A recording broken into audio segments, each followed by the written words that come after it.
je suis choisie, l'amour même, l'amour du Père circule aux confins de la terre et dans les cœurs et dans mon cœur, parce que l'amour m'aime, je deviens l'amour, parce que l'amour m'aime, je deviens l'amour.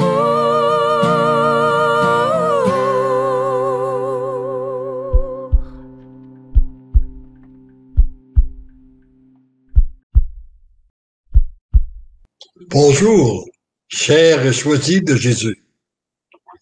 Aujourd'hui, je suis très heureux de pouvoir commenter avec vous afin que nous puissions réfléchir ensemble sur la 22e règle de vie accessible à tous pour un bonheur durable.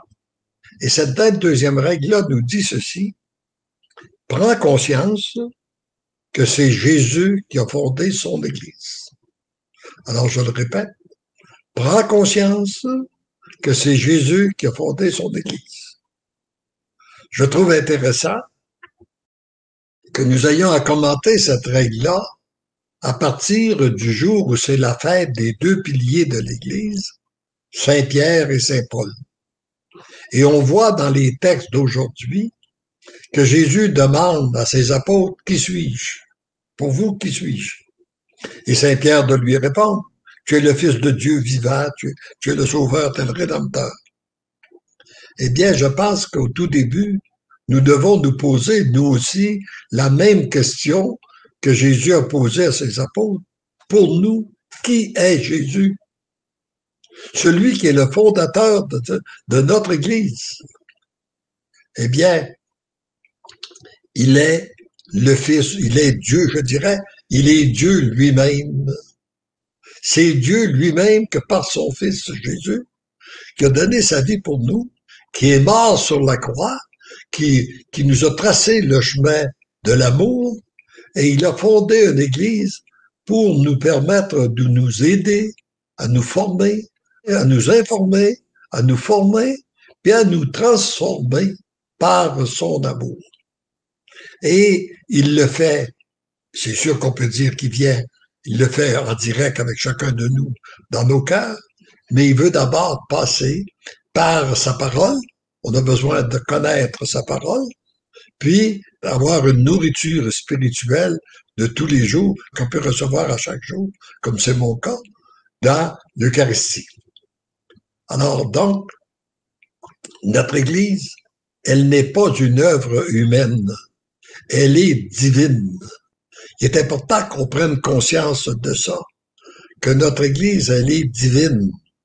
Et quand on regarde son histoire, et c'est sûr qu'il y a eu, à travers les années, à travers les humains qui ont passé à l'intérieur de l'Église, il y en a qui ont fait des erreurs. Et trop souvent, nous avons donné trop d'importance aux humains. Nous avons oublié que notre Église était divine. Et puis, beaucoup de personnes ont abandonné de la pratique religieuse parce qu'ils n'aimaient pas un humain, parce qu'un humain avait fait telle erreur, etc., etc. Mais ils ont oublié que l'Église, elle était divine. Pour moi, arrêter de pratiquer notre foi à l'intérieur de notre Église parce que on n'aime pas un prêtre ou un évêque ou qu'on n'aime pas la position qu'aurait pris l'Église à un certain moment donné, ce serait comme si je me disais, parce que j'aime pas la gestion de l'hydro, parce que j'aime pas le représentant de l'hydro qui m'alimente en électricité, que je me coupe du courant. Alors, voyez-vous, ça tient pas la route. Et il est important que se resitue complètement à l'intérieur de nous, dans une très grande profondeur, que notre Église, elle est divine, elle est fondée par Jésus lui-même, notre Sauveur et notre Rédempteur. Et j'ai une décision à prendre. Nous avons tous des décisions à prendre face à notre Église. Moi, il y en a une que j'ai pris depuis nombre d'années, que je suis très heureux d'avoir pris, c'est de dire, moi, je me veux fidèle à mon Église, quoi qu'il arrive.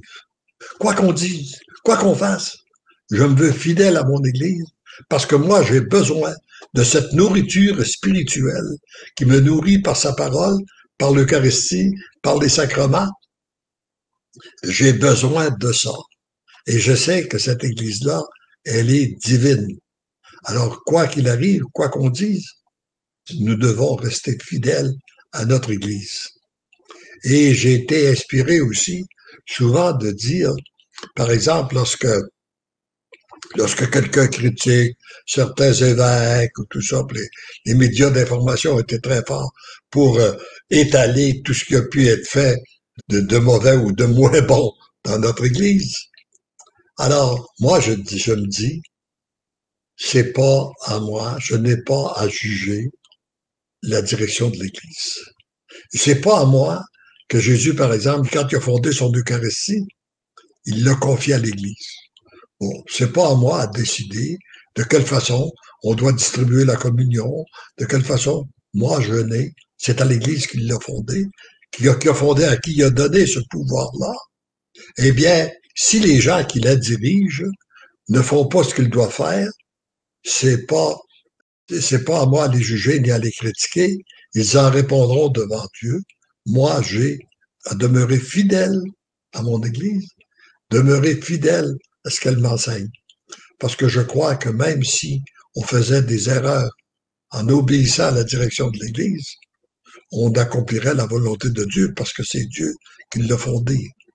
J'ai été marqué aussi par l'attitude de la Vierge Marie qui apparaissait à Medjugorje dans une église et que l'évêque du temps avait dit qu'il ne voulait pas qu'elle apparaisse dans l'église et elle lui a obéi sans le critiquer, elle est apparue ailleurs.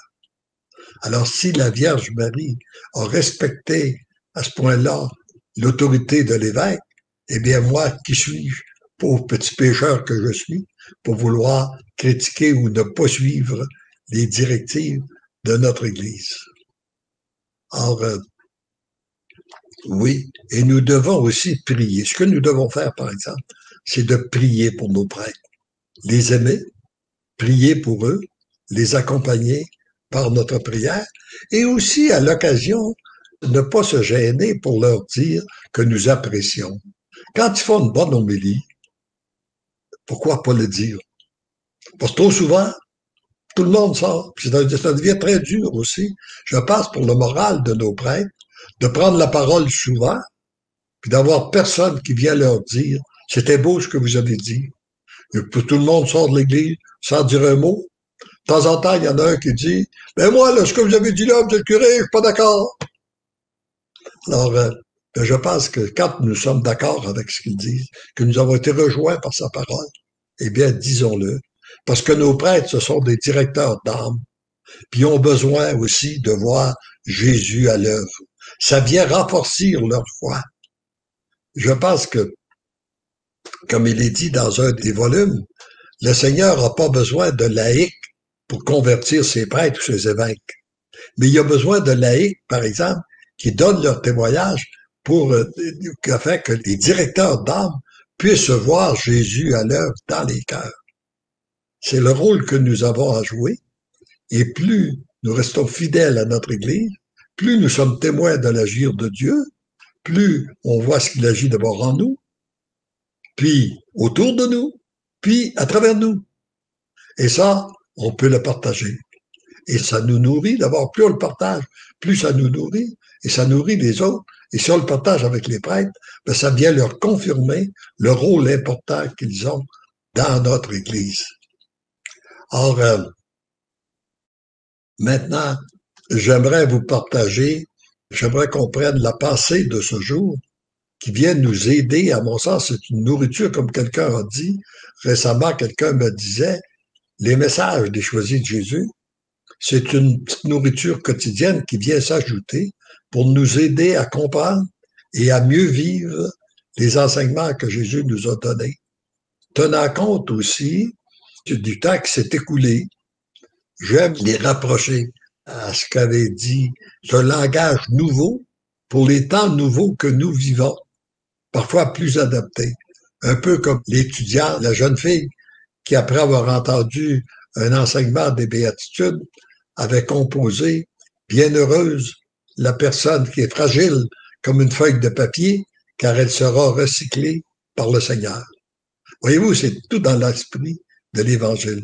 C'est bien dans l'esprit des enseignements de Jésus. Mais Jésus n'a pas pu le dire il y a 2000 ans, parce que les gens n'auraient pas compris. Il leur parlait des brebis puis des bergers. Puis là, ils comprenaient.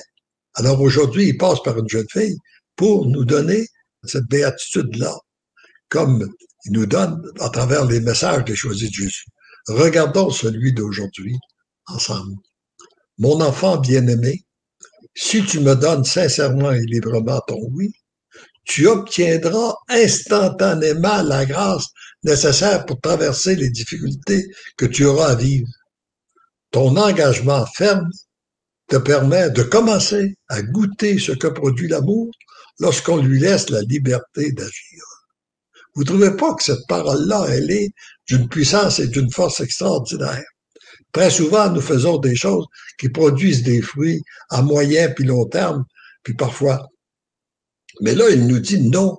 Dès que tu as donné ton oui au Seigneur, une situation, par exemple, qui te ferait souffrir, ou peu importe la situation que tu as à vivre, tu reçois immédiatement la grâce dont tu as de besoin.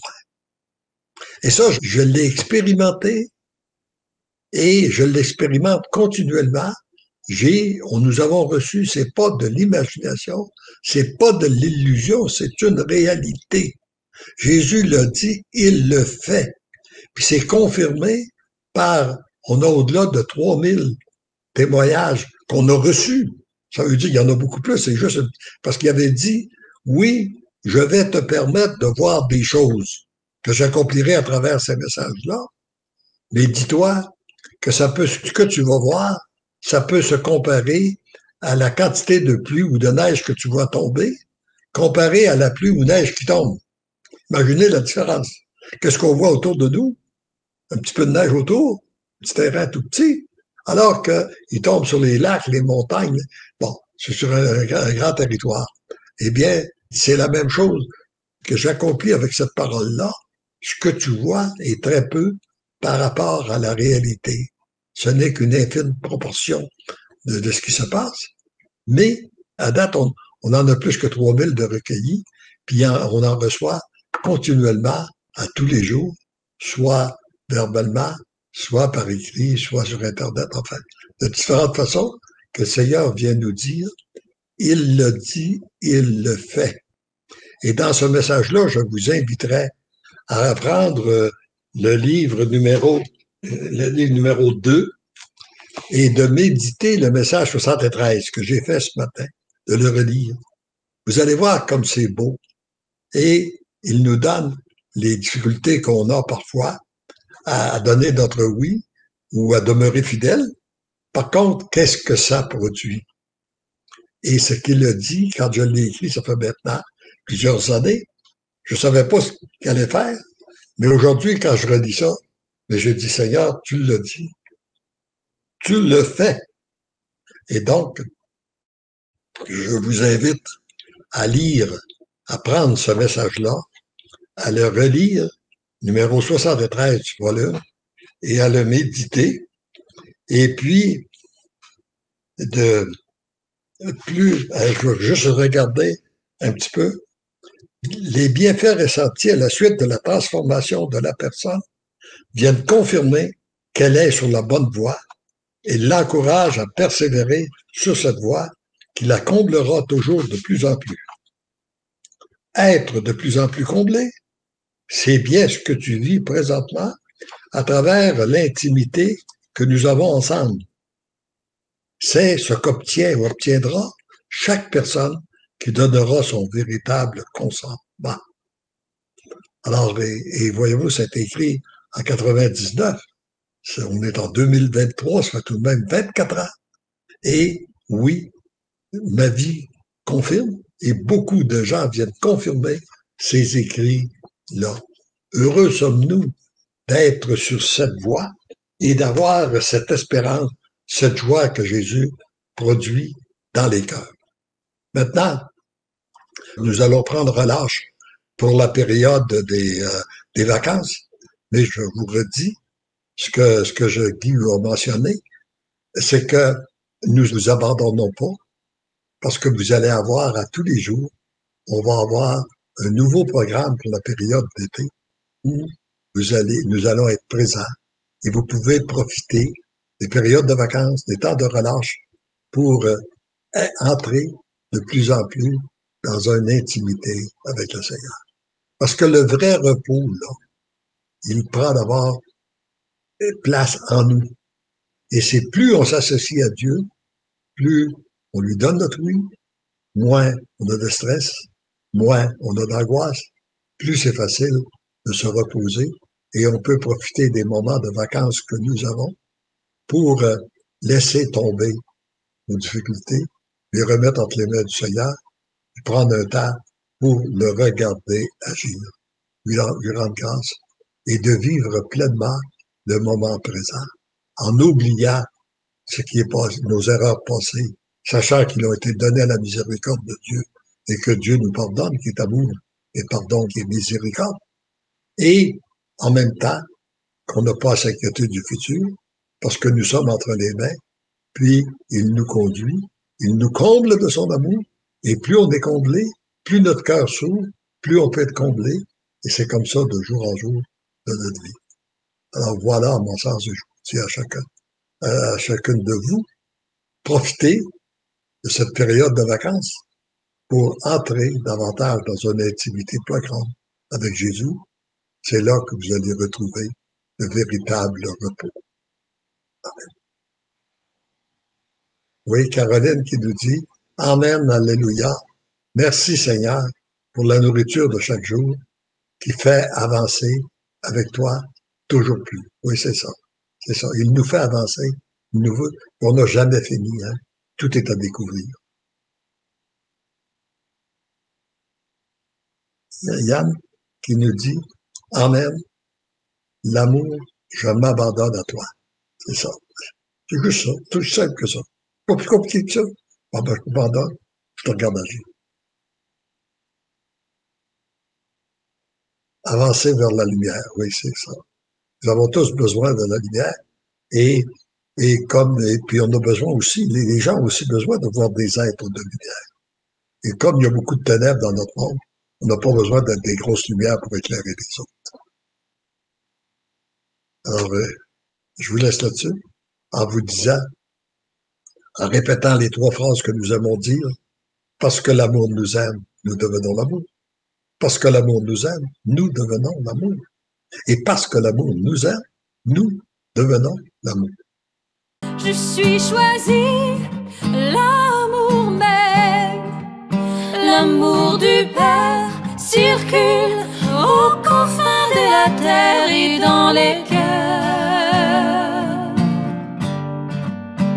et dans mon cœur, parce que l'amour m'aime, je deviens